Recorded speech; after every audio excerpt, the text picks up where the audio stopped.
Thank you very much for those comprehensive and well-structured summaries of the state of the art.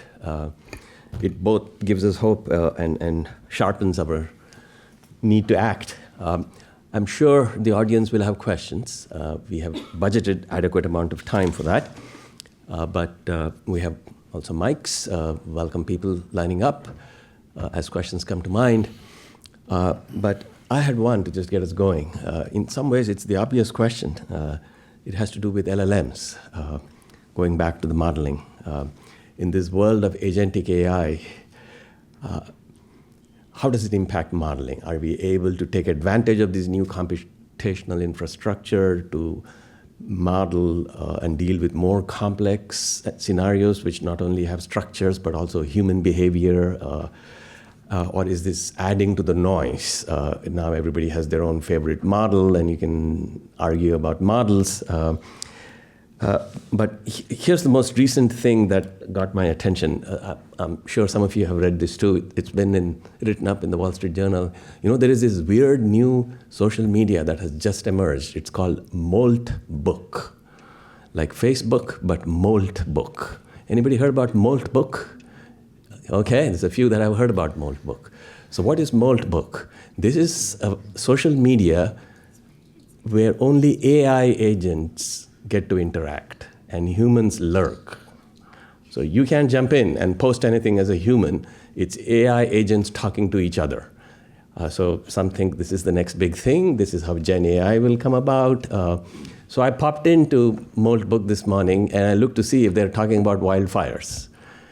So these agents have no understanding of wildfires whatsoever. Wildfire is a metaphor for describing things that take off, right?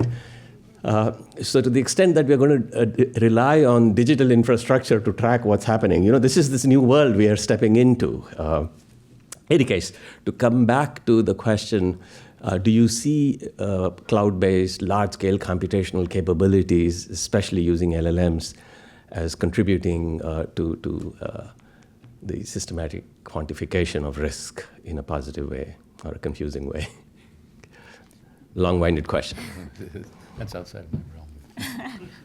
You know, I don't like many things about Molt Book, but I do like the fact that it's all lobster themed. I don't know if anyone... I grew up spending summers in Maine, so that was the only part of learning about that warmed my heart at all. The rest of it is terrifying. But in terms of AI and wildfire risk in general, I think there are areas in which it can be leveraged in really positive ways to be able to understand the risk and maybe also identify things that maybe we aren't investigating initially as big driving factors.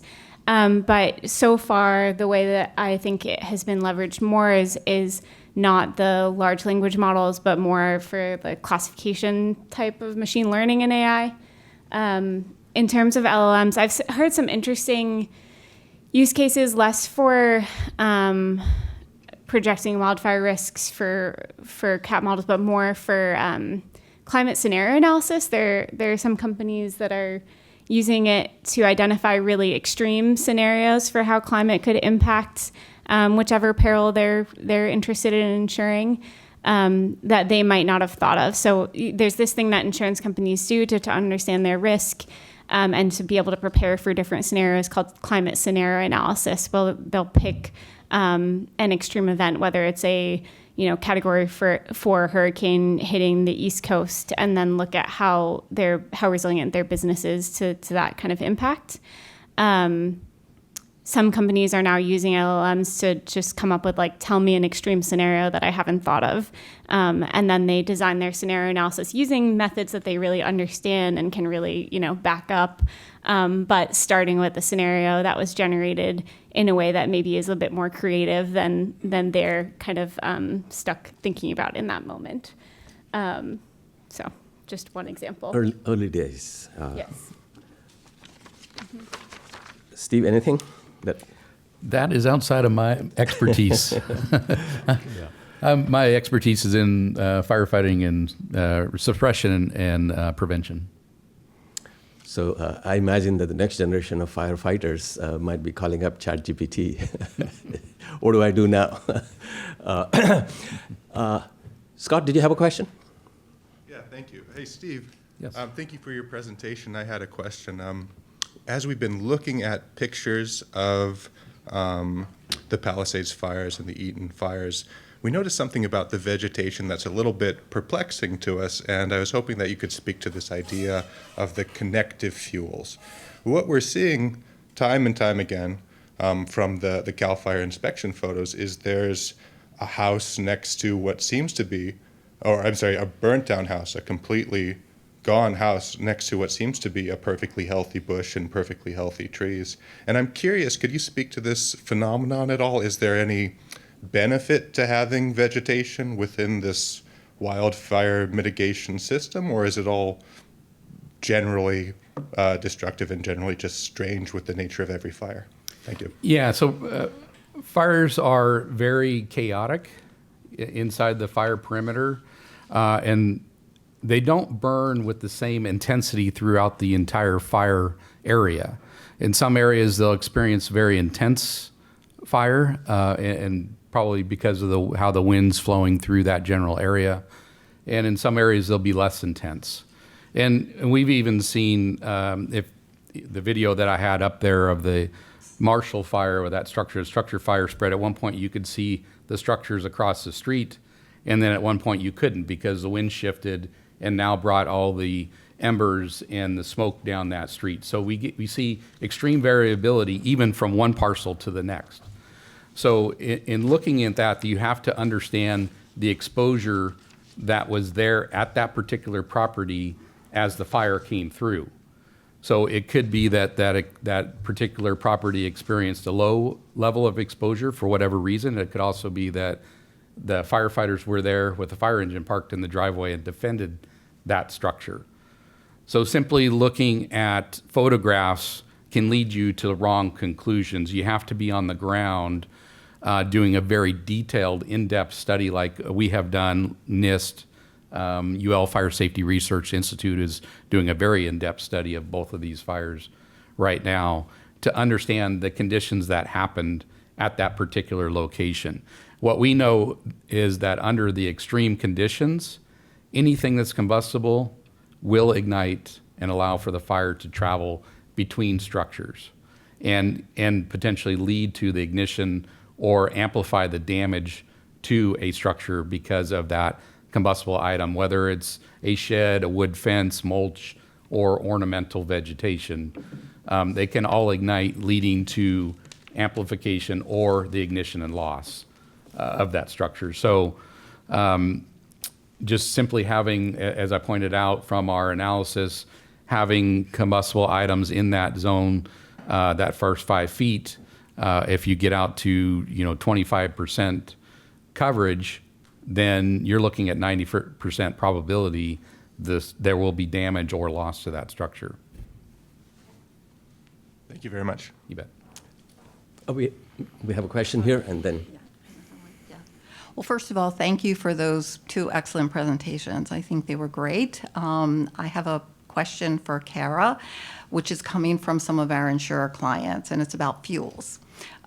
So you would expect, like as a catastrophe modeler, we're constantly updating our models with all the new information. So of course we want to now, in the areas of Eaton and Palisades fire, the vegetation is different after the fire. So you would think that should be updated and built into the next version of our model.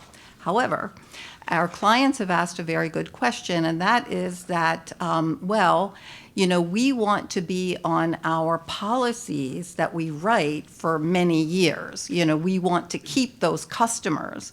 So should we be actually basing our rates on the fuels that are there today or the long-term fuels that we expect in that area?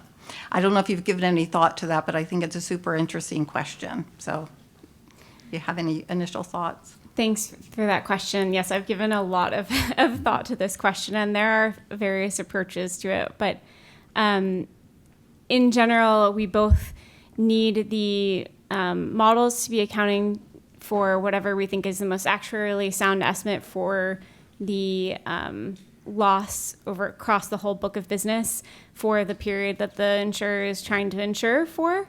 But then we also need policyholders to be appropriately incentivized to do risk reduction and mitigation. So there are multiple things that go into an insurance rate. There's that total that goes across all customers, but then that can be kind of different from what's any individual customer's premium is. There's a lot other factors that go into that. And so at the premium level, we have the Safer from Wildfire set of regulations that requires discounts for things including defensible space. So there you want both the landscape impact of, if there are burn scars that should affect the impact to those properties, but also the defensible space, the ways that they're changing fuels at the property level or the community level should impact the premium that a customer is paying.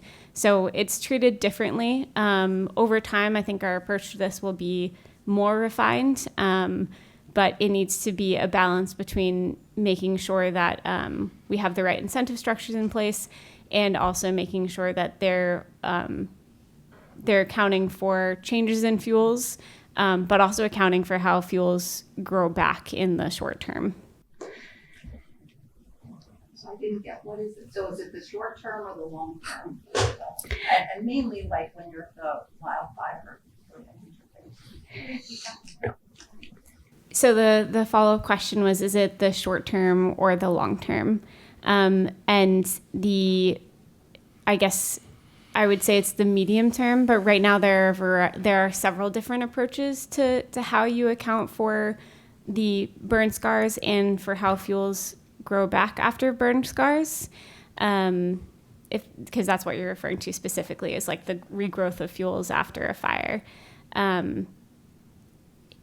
It depends on what the way that the company is using the model for, like what purpose they're using it for. And then if you're talking about the rate, like how a CAT model would be used, currently there are several approaches in play, but they all would account for a level of a burn scar and some amount of regrowth of fuels afterwards. Because if a burn scar happened a year ago, some of those fuels have regrown by the time the insurer is actually using that for supporting the rates that they're charging across customers. So it should continue to get more refined over time, but that's the current state of things. Thank you. Neil, but before you ask your question, I want to request all folks who want to ask questions to also introduce themselves, because that might be relevant to follow-up conversation. Neil. So as Ramesh said, I'm Neil Driscoll. So I think this is more for you, Steve, but I want to talk about data and these high wind fires, okay? So the fire front's gone through, and the houses then ignite with embers in the attic later, like hours later. Do you have data that bears that out and shows how in high wind conditions the fire front goes through and the houses burn later? And this might be an explanation for the question before of how vegetation survives these windy events like the Eaton or the Palisades. Thank you. Well, I'll kick it off, and then I don't know if you want to have anything to add to it, but no, we do. Short answer is no, we don't have any data on that. Most fires, as I mentioned, the embers are the first order of entry of the fire into the community and lead to ignitions. And then the fire front follows, and it leads to additional ignitions. And most structures are lost during the first 12 to 24 hours of the start of the fire. So it occurs as the fire's approaching and burning through the community. There are some structures that burn post-fire. Most burn during or before the fire front makes it there.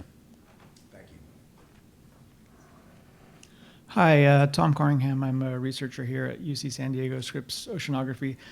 Question for both of you.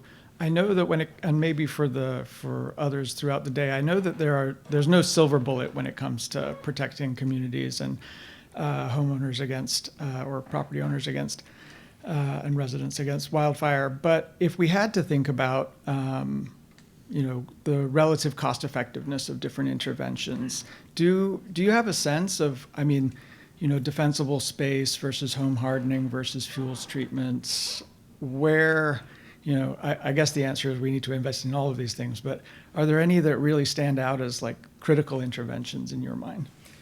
You're right that there is no silver bullet. And go back to Dr. Jack Cohen's work, very renowned research scientist from the U.S. Forest Service, where he defined the critical area for structure defense or protection as that home ignition zone, the home, and then out to 100 feet. And we have seen that same thing. Now, I will say, preventing the ignitions is a critical component. Preventing them from getting into the community through fuel reduction projects and other things goes a long way at protecting the community. But we also know that under these extreme conditions, the likelihood of the fire entering the community is very high. And so when that occurs, at that point, the community is either prepared or it's not. And so the work has to be done well in advance. And under those extreme conditions, just having one vulnerability, the fire of that magnitude can exploit that vulnerability, leading to the ignition and loss. And so that's why we have taken that systems-based approach. Now I can give you, and I frequently get asked, what's the top 3 things that I can do? And I'll point 3 things out here in a minute, but I'll also caution you that you're still, if a house only takes those 3 steps, they're still very vulnerable to the wildfire of that magnitude. So the top 3 things would be a Class A fire rated roof. Next would be a non-combustible zone 0. And then third would be ember and flame, or at least 1/8 inch mesh vents. Thank you. But that system-based approach is absolutely critical under these conditions. Yeah. I completely agree that the systems approach is definitely the way to go to be able to achieve the best impacts and make sure that you're defended appropriately.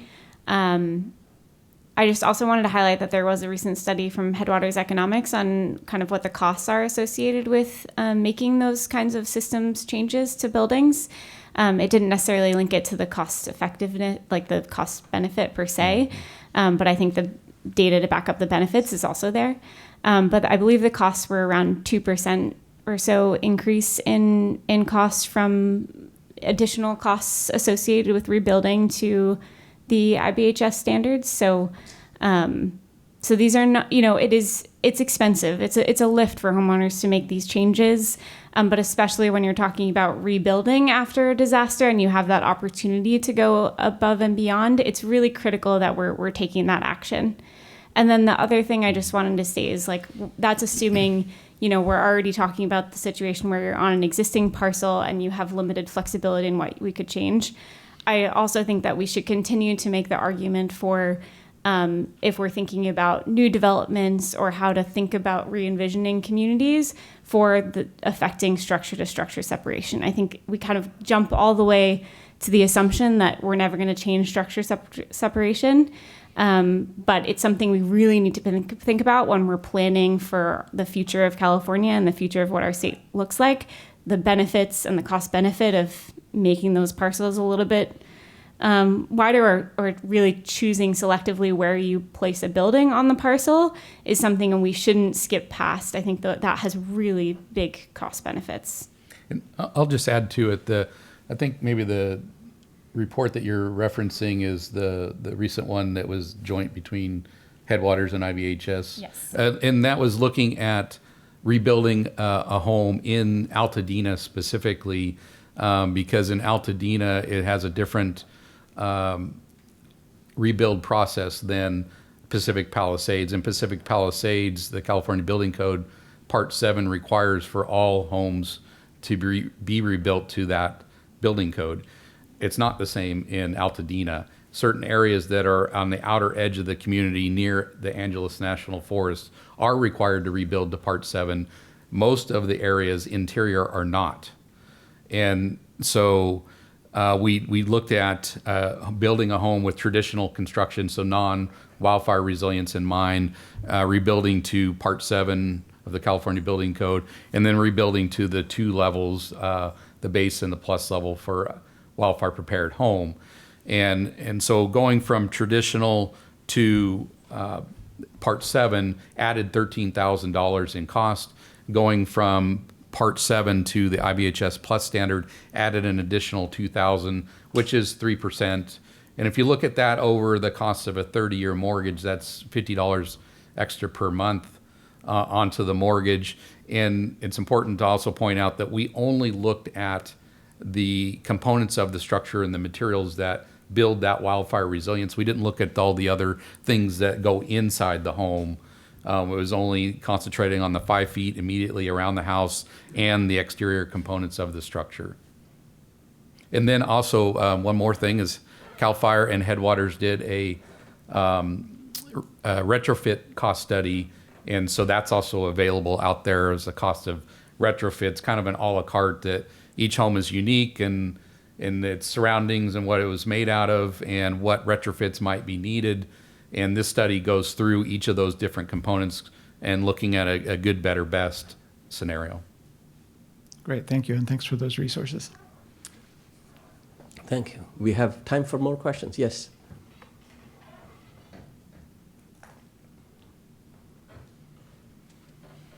I'm Ryan Vaughn from USAA. My question, I have so many. You guys are awesome. Thinking of who you are and what I could ask you, though, that's of immediate importance, there's an emerging paradigm that's not just CAP modeling, but also risk scoring modeling that's helpful for sort of at contact with someone who's applying for insurance to do underwriting. How are you thinking about that? That wasn't part of the talk as much, so I just want to prompt both you guys to talk about how does that help us to understand maybe sort of parcel level hardening from an insurer's perspective, and how, as from the Department of Insurance, how do you think about approval and how those models may not agree with the CAP models? So what do we do about that? Huge question, I'm sorry, but do your best. Thanks. Thanks.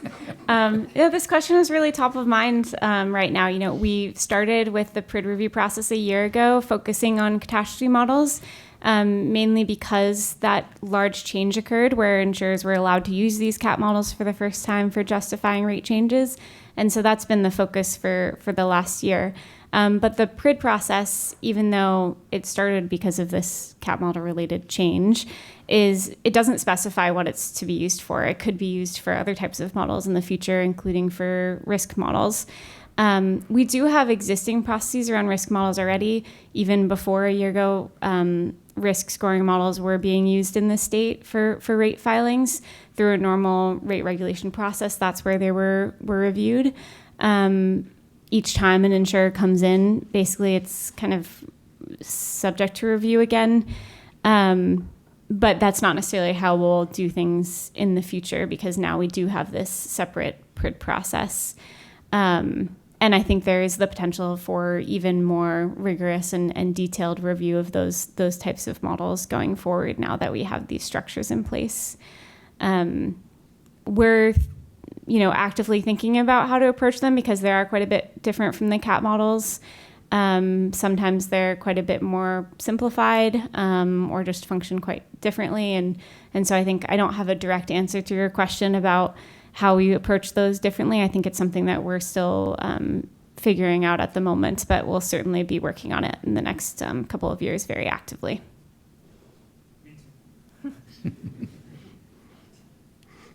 Yeah, actually, I had the same question on my mind too. Is there a customer-facing version of this?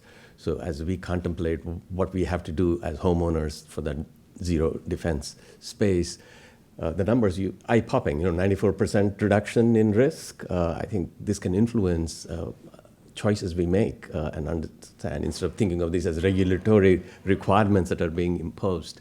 And I think having this conversation at time of insurance with your insurance provider, I think, is timely. So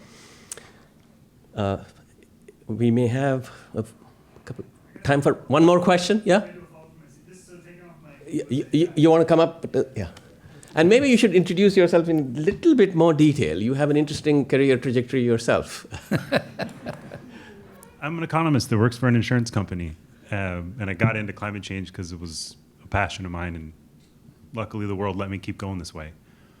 But I do climate change for USAA. We're thinking about the future. So I got to think about how not just current risk right now, but how is this risk going to evolve? That's me. So taking off my work hat though, so I'm not speaking for USAA here. I just became aware of the Carbon Plan wildfire risk score this past week. It's an open source score that's been put out there. It's free. Have you guys looked at that? Do you have an opinion? I don't have one yet. I haven't read the technical documents or played with it. I'm just curious. I am not. I have not seen it. All right. That's my follow-up question. Yeah, I don't have an opinion on it at the moment. Have you looked at it? In a very cursory way, but not enough to really speak to it. I can say that I live in a wildfire severity zone, and my house got a 1, so I'm dubious. But I'm really curious because I think the idea of a public-facing bit of information about this would be great. Anyway, thanks everybody. There used to be the First Street's wildfire risk score used to be publicly available on Zillow, but then is no longer directly available. It's still there. If the link is there, the score is not. So there's like one extra step. Yeah. There you go. It is a challenge. I think one of the challenging things is that we need more homeowners to be aware of their risk and really know that there are things that they can do to affect it. So having that risk information out there is really helpful. At the same time, I think now the real estate market is waking up to the fact that this actually does have an impact and is going to be something they need to think about in the long term. And that's creating some tensions right now in how we approach public data on risk, which is, a challenge. But there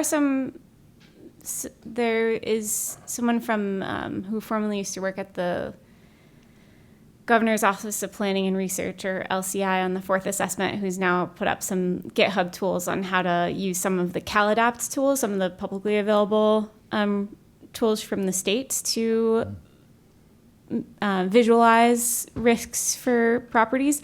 But it's not property level risk, it's kind of coarser information that then they just apply to the property scale. So I think there are continuously things popping up and then kind of disappearing and popping up, and we'll see kind of what's around in the long term. But it's certainly, there's a need for more public information about wildfire risk. Karen? Yeah. You too should introduce yourself so we can have conversations with you during the break. Yes, so I'm Karen Clark. I'll be on the program later today talking actually not so much about CAP modeling itself, so I'm glad Kara already gave the background, so we're not going to overlap too much. But I wanted to just follow up on the risk score and the making these score, like have your home have a score 1 to 10 based on the riskiness of a peril. I think that's a really scary thing because what's never stated in this is the uncertainty around that. As Kara said, like the models, we go through this very rigorous review process in California, in Florida, in other states.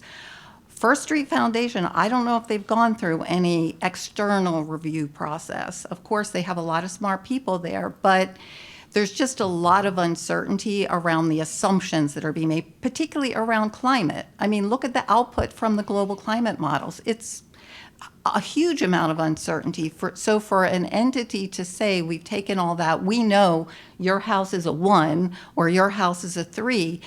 And the reason I worry about that, because if that impacts the value of a homeowner's most valuable asset, and really has an impact on that, I think that's not a good idea. And I'd be interested if anybody else has.